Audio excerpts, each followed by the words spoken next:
to our very first session of the last day. So it's kind of like excited and nervous and mixed feeling. This is the session with the name of Giving with the Buddhist Heart. Leading this session is a wonderful young lady. Am I right?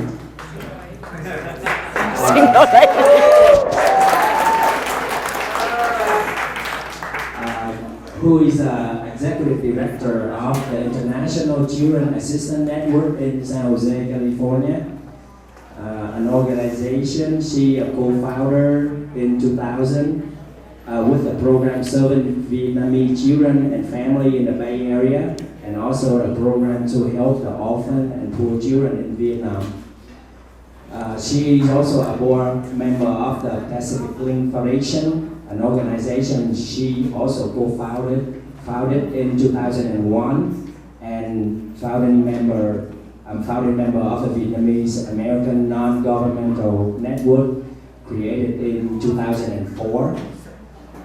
She served on the board of directors of Santa Clara Family Health Foundation, the Community Advisor Committee for San Jose Children Discovery Museum, and the advisory board of the Asian American Native American Pacific Islander Service Institution for Mission College.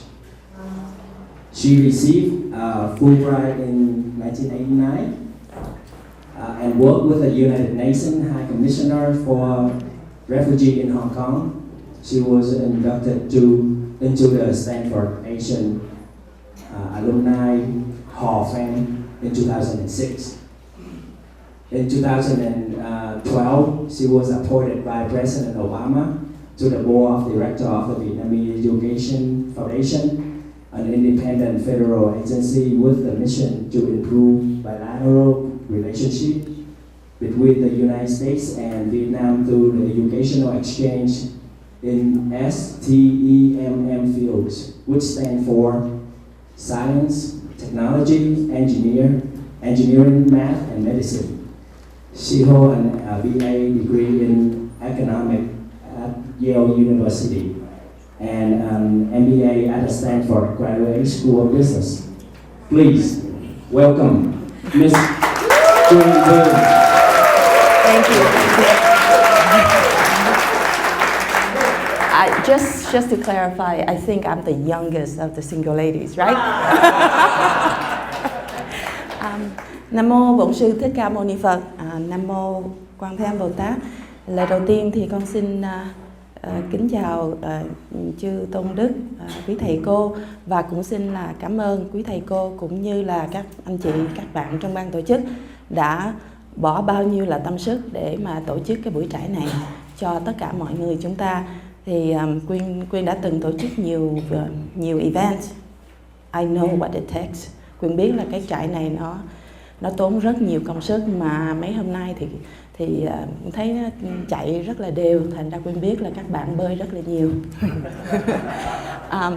So I would switch over to English. The first one thing I want to say is I wanted to say it in Vietnamese, but I forgot, so I'm going to say it in English. I just want to send a prayer that our talk today would go well, that people would leave here with some benefits.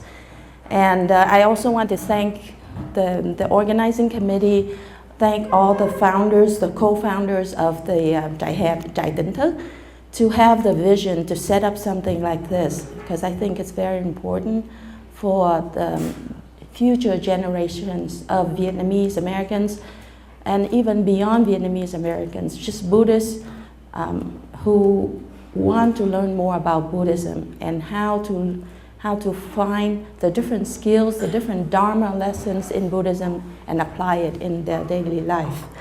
So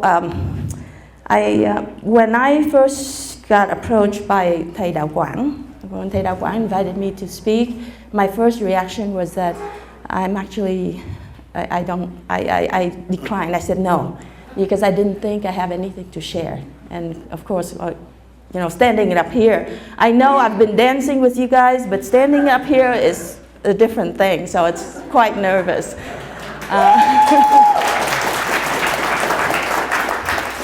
But then after I listened to Thầy Nguyên Han's comment, I thought maybe I do have something to share. So what I would like to share today has more to do with my own journey and how I found the faith and how I found the direction for my spiritual path. And I think in the past few days, we all have been doing the practical skills of how to, practice and keeping your inner peace and all that. So today is more going to be at the high level.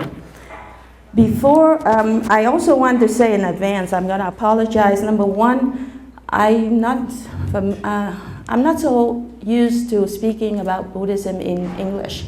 So I may stutter, I may blurt things out in Vietnamese.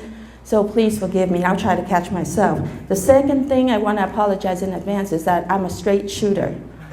So if I say anything that offends anyone, I apologize in advance, but I meant to share my journey only, okay?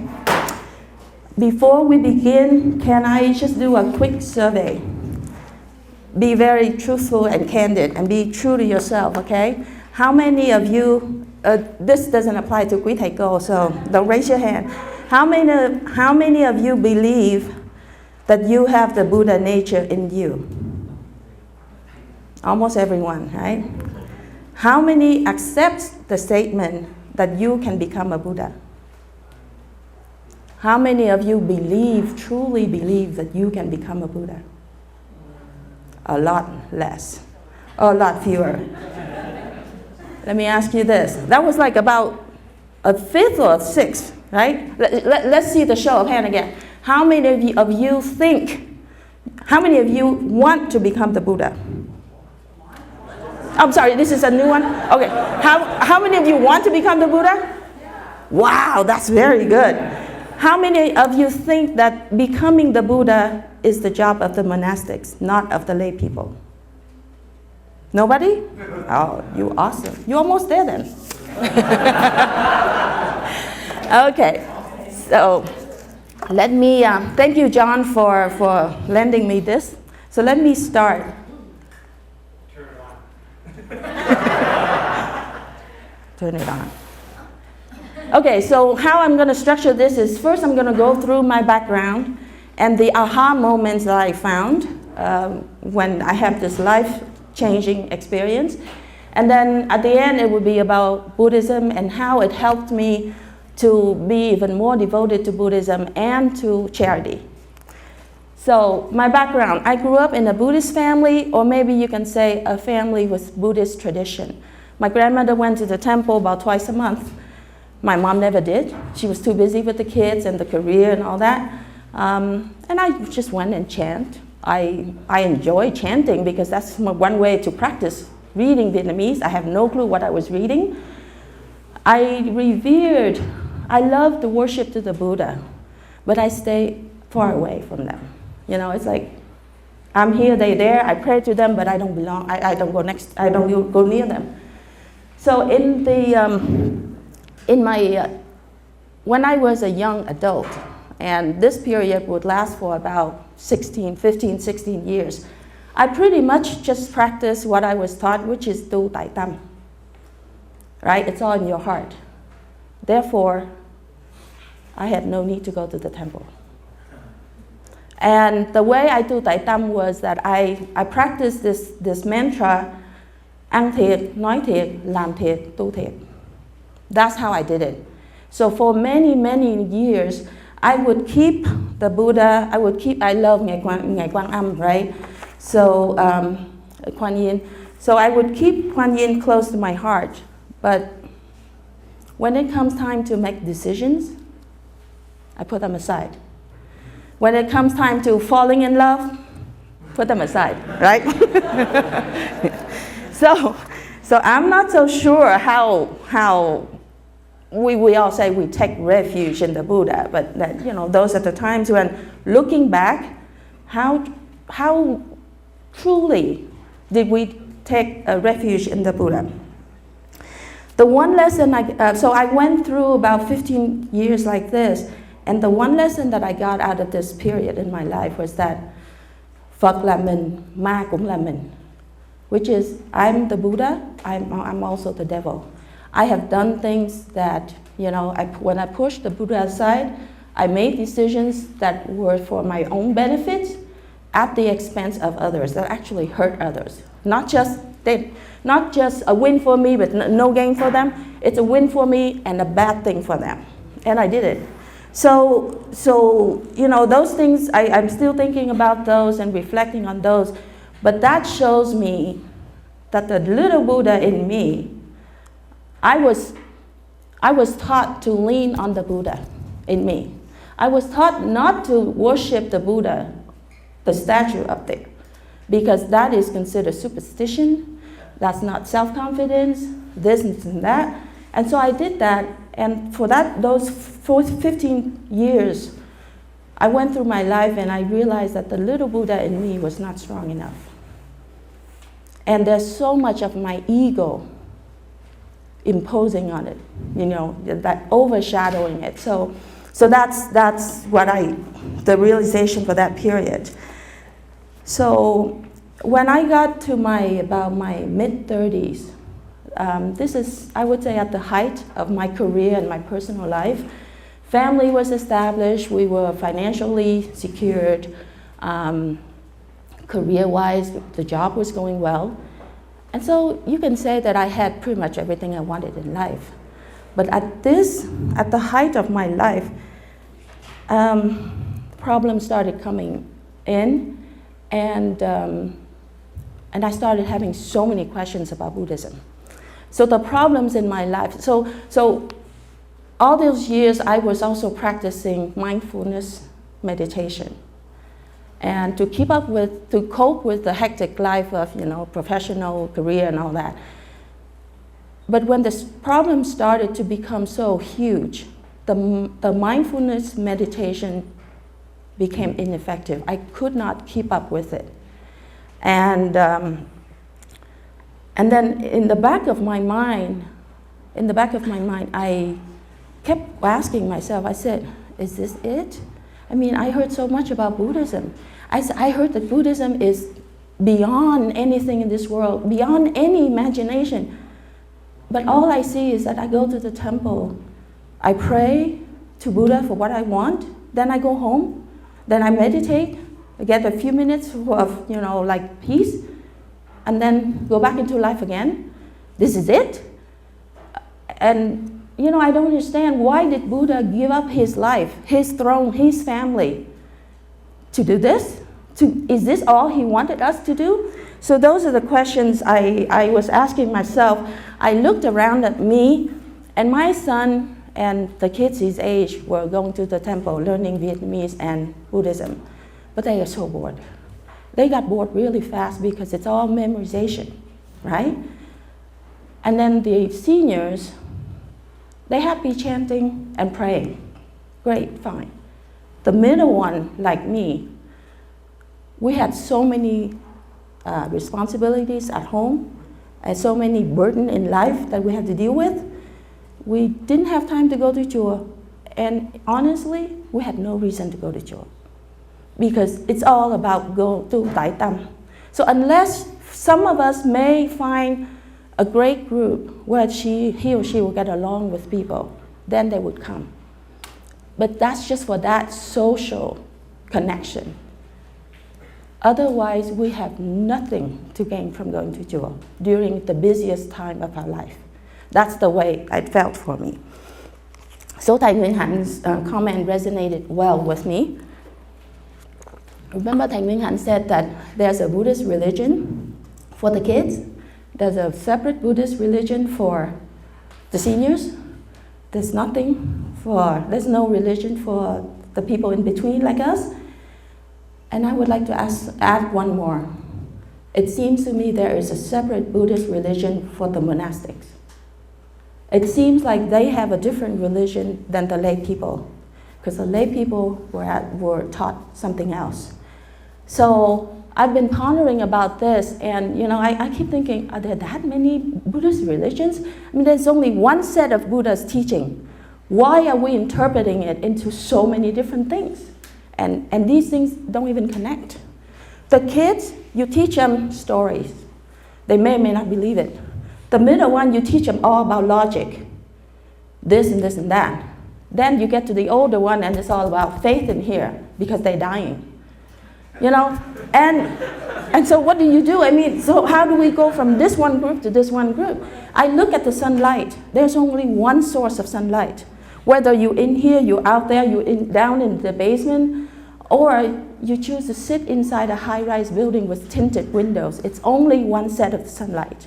So what is it about Buddhism? Why are the monastics behaving, or it looks like they have a different religion than we do? So those are the questions that were haunting me. And I kept, at the height of my career, I was so bogged down with these questions that I just checked out mentally. And I was doing high-tech marketing. We were at a startup, and I remember being in a strategic meeting, and they were talking about what AT&T and Pac Bell were doing. This is voice over IP about 12, 15 years ago, 18 years ago. They were developing it. It's a reality now, right? But then I was sitting there and saying, I don't care what they do. I really don't care what they do. So I got laid off. It hurt my ego because I've always been a star, you know. But I actually got really happy after that, because then I can focus on the three things that I wanted. Number one, learn more about Buddhism. Number two, do more charity. And number three, brush up on my Chinese so I can read the sutras. Okay? So I prayed and prayed and prayed to Ngài Quang Âm, to Kuan Yin. And sure enough, she brought me straight to my master, who is a Vietnamese monk who lives in Europe. And I met him on a pilgrimage trip to China and Tibet. So let me, I totally forgot to move this.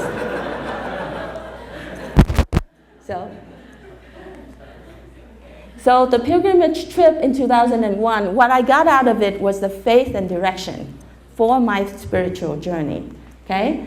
So these are some of the aha moments.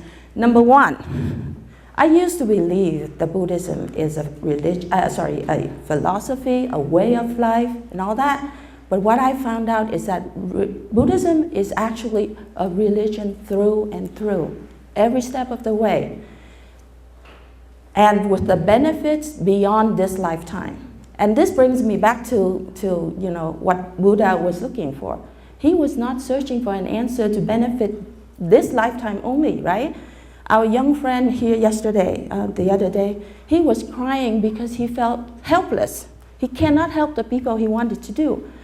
When I saw that, I thought about how Prince Siddhartha must have felt when he saw that, and it must have been so powerful for him to leave the throne right away to find the answer. And the answer definitely is not about just one lifetime. It has to be beyond one lifetime.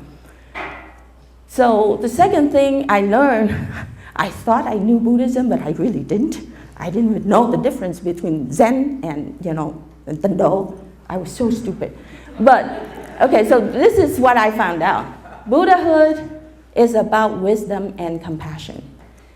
And I'm taking a class right now, a Zen class in Sunnyvale. So I got this material from them, and I think it will help us frame the big ideas, okay? When you look at this, you see, in Buddhist cosmology, they talk about 4 saintly worlds. The Buddha, in Vietnamese, it's Phật chánh đẳng chánh giác. Then the Buddha is defined as someone who has perfected the wisdom and the compassion. There's another kind of Buddha called Pratyeka Buddha, which is Độc Giác Phật, Bích Chi Phật, Duyên Giác Phật. Those are the Buddhas who, by themselves, they just sit still in one spot and attain enlightenment by themselves. The Arahat, the Arahant, they also focus on the wisdom.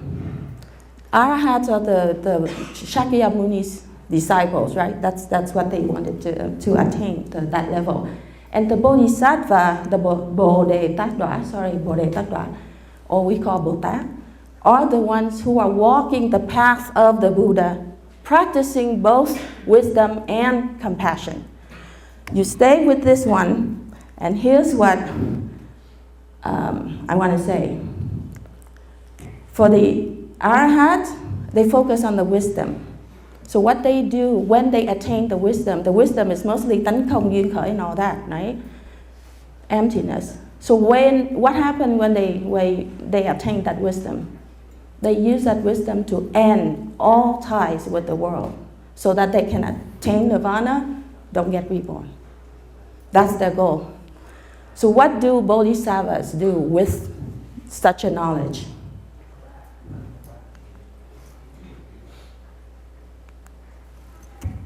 See this picture? Familiar with this, right? What do you think this picture says? Single lane. In white. Single ladies in white, yes.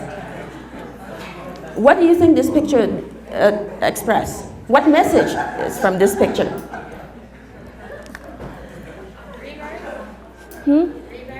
Rebirth? So I first saw this picture when I was on the, before I took the boat to escape from Vietnam. So I thought, wow, this is cool. When I get out there in the ocean, she's going to help me, right? But now that I look back, this is how I understand this. The bodhisattvas, when they attain that wisdom of tánh không and duyên khởi, they don't end it, they use it to come back into samsara. And the dragon there represents all the waves and all that, represents all the greed and emotions and anger and ignorance and all of that in us.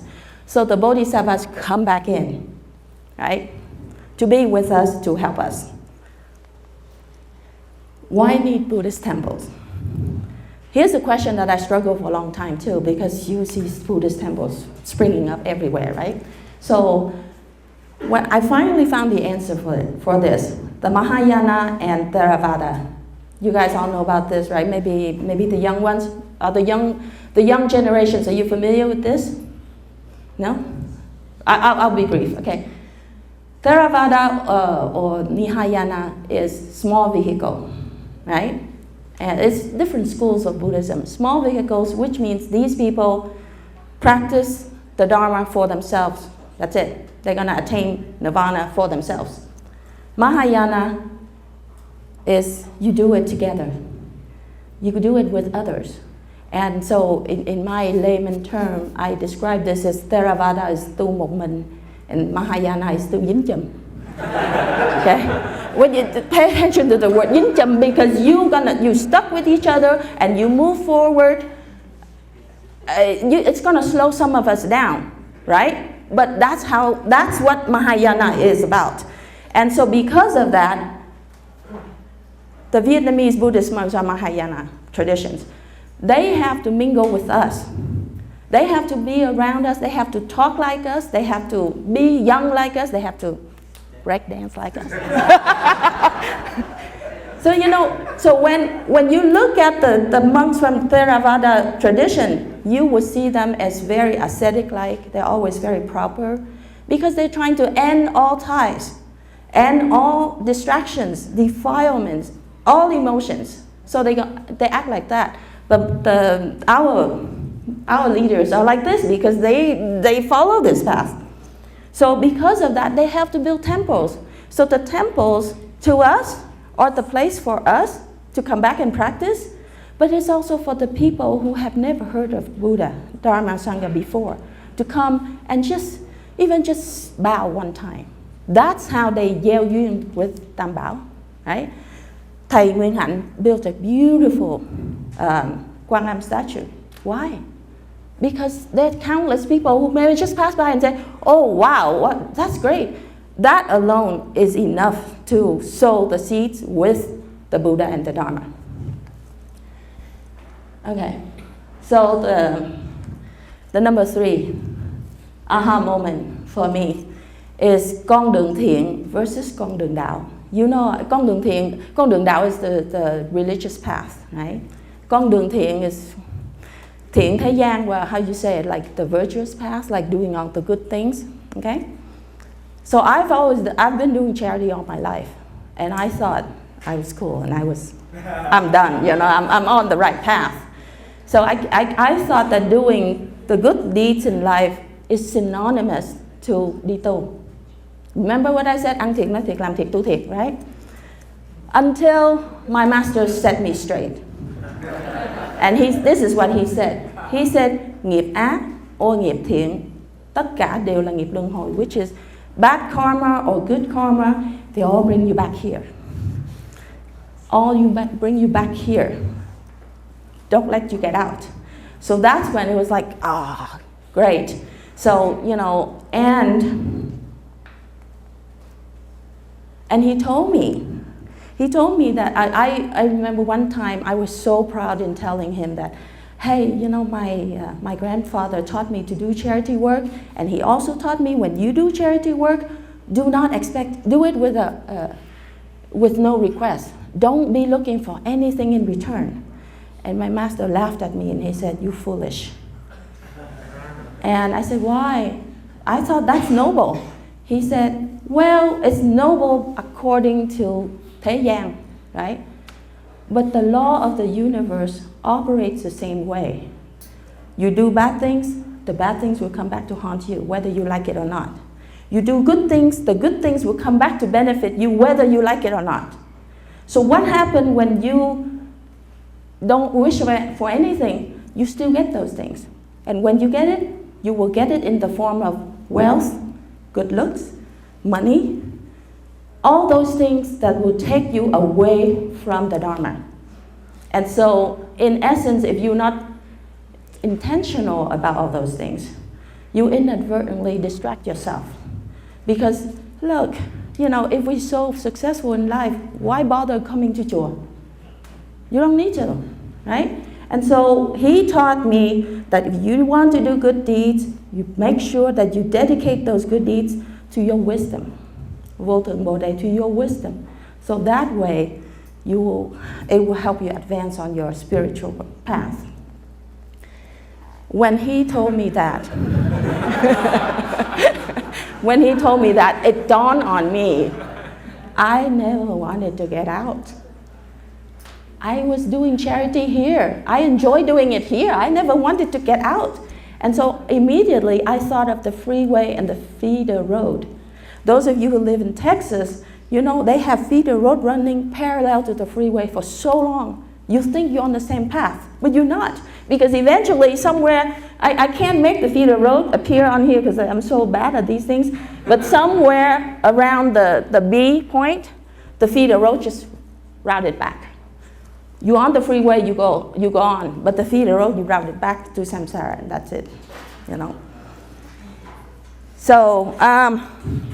So what I wanted to propose, what I found is that I found fascinating, is the Bodhisattva way, which is the Bồ Tát Đạo, Bồ Đề Tâm, Bồ Tát Đạo. I'm sure you all have heard about it before. I've heard about it too, but to be frank, I've heard about Bồ Đề Tâm, phát Bồ Đề Tâm, thượng cầu Phật đạo, hạ hóa chúng sanh, phát Bồ Đề Tâm, giúp chúng sanh thành Phật, vân all of that. Except I only hear that when the monks needs to call for donations. To donate to the temple or to donate to the disasters victims or whatever. That's the only time they mention it. The rest of the time, it's very sporadic.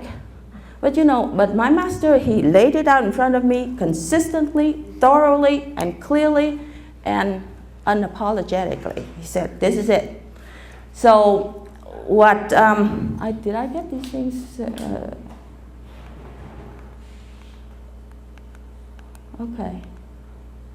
So what I really like about it, what it is, I'll tell you what it is. What it is this: Buddha, he became Buddha, right? Because he wanted to help liberate us. Well, we follow him. Well, what he also wants is he wants many of us to become Buddha too.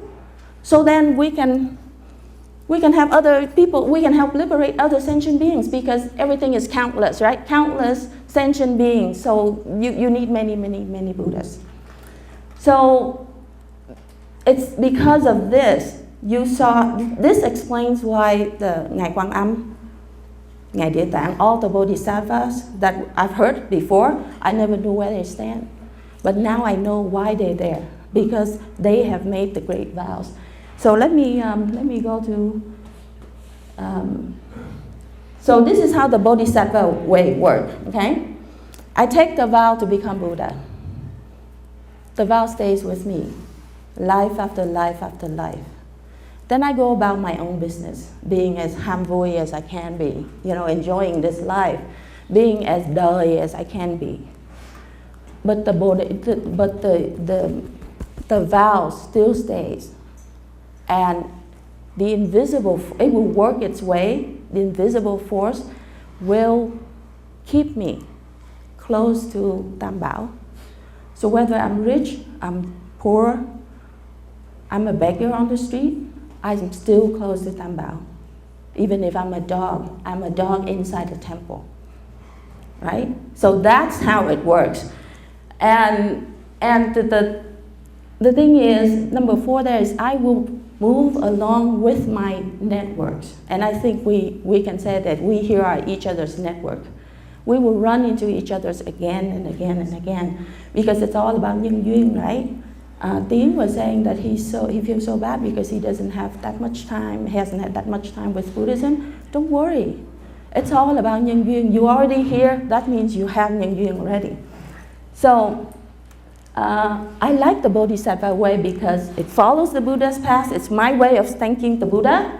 It's fun because I can still enjoy my life because I don't have to do it right away. I don't have to become Buddha right away. I may not be ready, And look at this. I got this from Macy's, right? I use it to pray, to chant the Buddha's name. So you get to go at your own pace. You get to go with who you are. You don't have to become somebody else. And it gives me a very clear direction for my journey. It keeps me close to Tam Bảo, and it is one Buddhist religion for all ages, for lay people and the monastic people. I think we all have been doing it. It's just that it has not been promoted or taught systematically. And there are ways to mesh đời and đạo. And I remember what one of Vung's questions yesterday. How do you balance between the strive for a career? You have to go, and the advancement on the spiritual path. Let me tell you another thing. What about multitasking? In this society, you are rewarded for being able to multitask. The more you can multitask, the better you get paid. Well, multitasking to me is not mindful. You don't stay in one single thing in the moment. So how do we balance that? So how many of you, it was so great that, I saw many of you are very ready to become Buddha. Look at this. We've been chanting this all our lives. This is the Bodhisattva's vow. You've been on it and you don't even know it. Right? Hồi hướng. This is also the Bodhisattva's vow. I didn't put the English word on here because the English one left out the last sentence, which is đều trọng thành Phật đạo to me. And it's not the same spirit. So you are already doing it. I saw a lot of spirit in here. Yesterday, all these past few days, people are doing things for others. People are serving others. Anh Dũng, chị Giang and the crew in the kitchen, they're always in there because they want us to have good food. I mean, that's the spirit.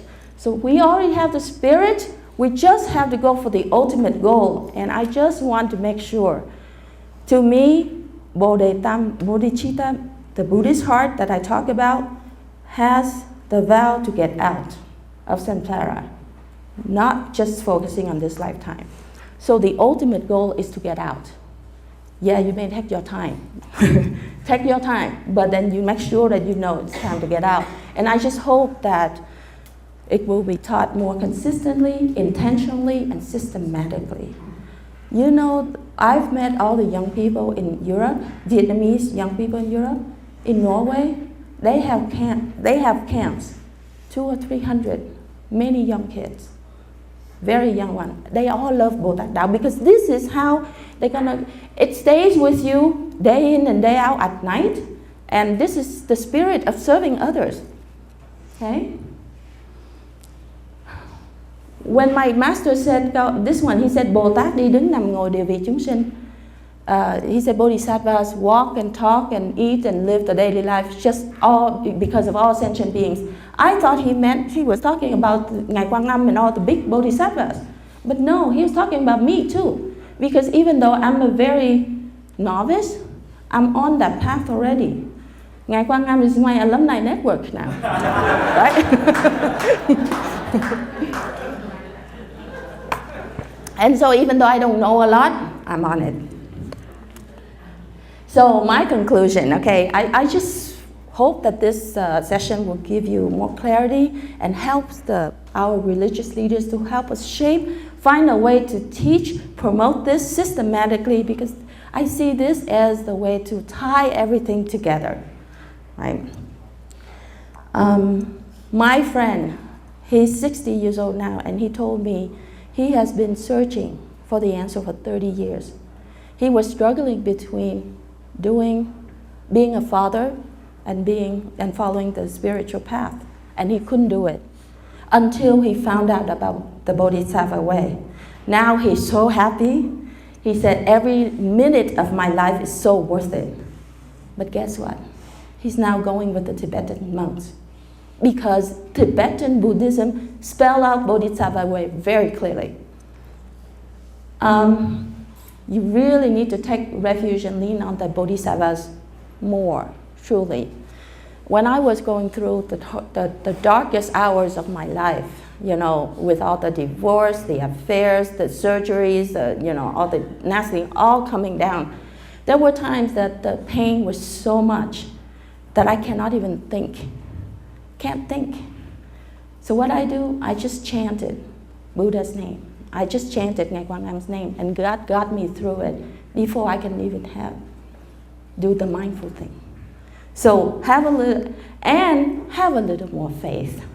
Don't be questioning too many things. Like yesterday, we were questioning about the lotus flowers and did he walk and all that. I know I'm the one who did it, but but take it for what it is. If it doesn't hurt your faith, so what? So that, and here's my food for thought for you all. So this is the question my master asked me. He said, Buddha said, life is a dream. The question for you is, do you want to wake up? Or do you want to stay in the dream and make it more beautiful?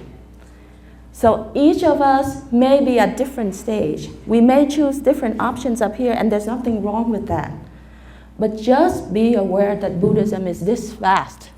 Buddhism is not just one lifetime, and that's all I wanted to say. So hopefully we have a few more minutes for some questions.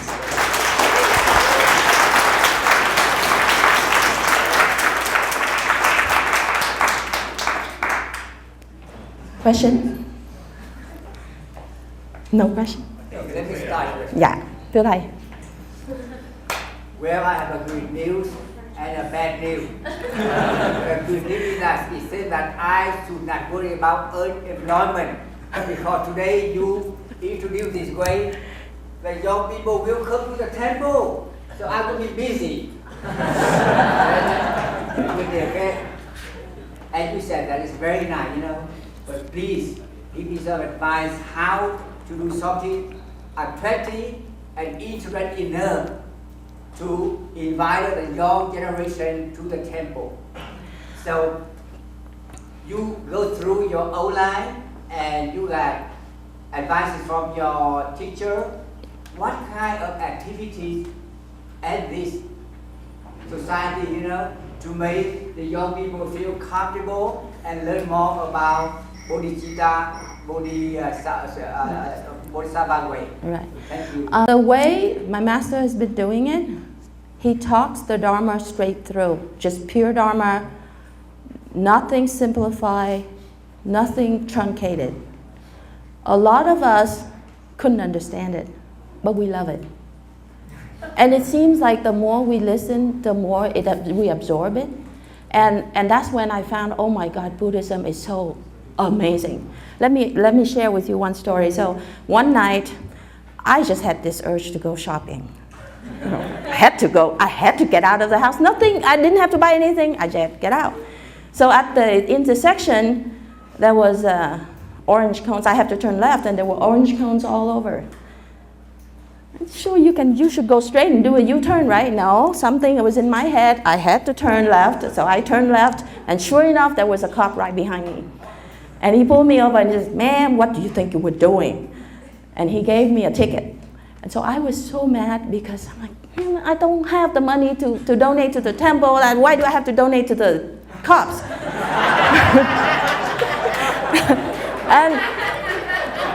And I got so mad at myself because I said, I am always such a careful person. Why did I act this way today?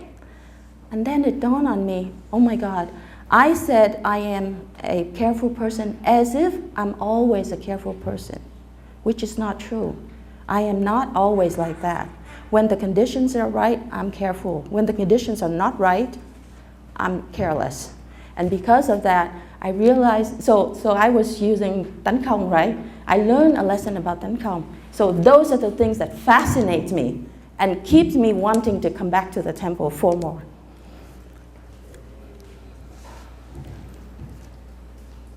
Thank you, Chi. Oh, Just a quick one more. Quick one.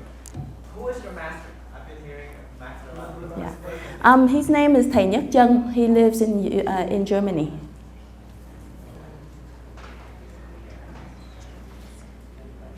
Any other questions? Yeah. Well, I want to ask this question. Yeah. Don't you think you get close to the Buddhism or true teaching of Buddha because of you experience so much the satisfaction, or you may say servant in your life? I think that is great, the opportunity for you to get close to Buddhism. I don't know. I don't know how to answer that question. I don't know what my nhân duyên is. All I know is that I was desperately searching for something that was missing in my life. And that was it. Pháp was what was missing in my life. Is, you said that you feel that Buddhism was being practiced in different ways, correct? Because you felt like they practice differently, we practice differently, and then there was like branches of it. But we all have that one common goal, but it just takes different steps of lifetimes to get there. Is that what you're saying? Or just clarify? Right. It takes many. You know how long it takes Buddha to become Buddha? No. 3 eons incarnations, and eons is countless. We love to have more questions, but we run out of time, so we try to keep up with our time. So one more time, thank you to Thank Quyên. you. I have to say it's going to change our perspective a lot because she's a female speaker, and she presented to us with a very, very, like normal life experience, and her own experience went through life. And like your question, I hope that all the young adults that you guys are stepping into your life, look at what Quyên shared with you about hers, because if she step out in life, she expecting just like you guys. But look at what we end up most of the time. So don't think you will be different. So think about it and use this experience, hold on to it, and when it happens to you, you know what to do. So one more time, it's wonderful to have you here.